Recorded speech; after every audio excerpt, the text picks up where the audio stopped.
Vikram was an artist. At least that's what he told people when they asked.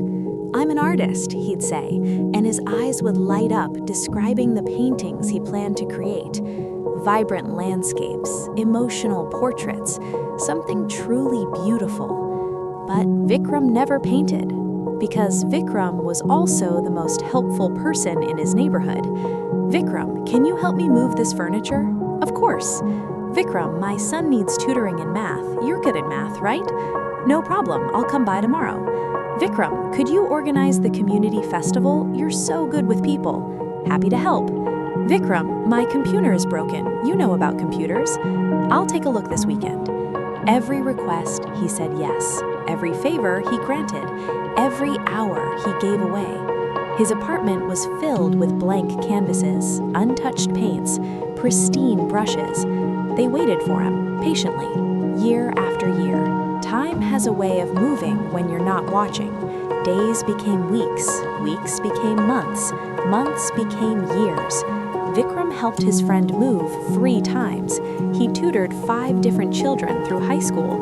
He organized 12 community festivals. He fixed countless computers, phones, and appliances. But he never painted. His 30th birthday came and went, then his 35th, then his 40th. One evening, after helping a neighbor pack for another move, Vikram came home exhausted. He sat in his chair, looked at his blank canvases, and felt something he couldn't name. Something like emptiness. The next morning, Vikram visited an old teacher, a wise man who had taught him art decades ago. "Master," he said, "I don't understand. I've helped everyone. I've done everything right, but I feel like I've missed something."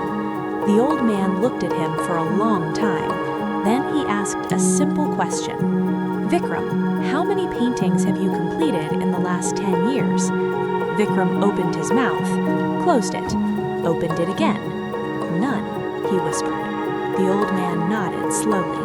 He reached into his pocket and pulled out a 1 rupee coin. "What is this?" he asked. "A coin," Vikram said. The old man placed it on the table.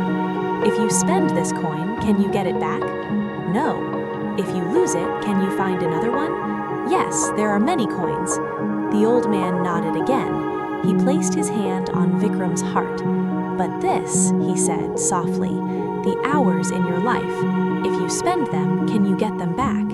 Vikram's eyes filled with tears. "No." "If you lose them, can you find more?" Vikram couldn't speak. He just shook his head. "Then why," the old man asked gently, "why do you give them away so easily? Why do you treat your time like it's worthless, when it's the only thing you can never ever replace?" Vikram walked home in a daze. He looked at the world differently now. Every person he passed, every request waiting for him, every hour stretching ahead. He saw his time now, really saw it, not as endless, not as renewable, as precious, finite, irreplaceable. That evening, his phone rang, a friend needing help with something. Vikram looked at the phone, then at his blank canvas, then back at the phone. "I'm sorry, I can't tonight." Silence on the other end. "But you always." "I know, but I have something I need to do." He hung up. He walked to his canvas. He picked up a brush. For the first time in 10 years, he painted. It wasn't easy. People were confused. Some were angry. Vikram never says no. What's gotten into him? But Vikram kept painting, 1 hour a day at first, then 2, then more.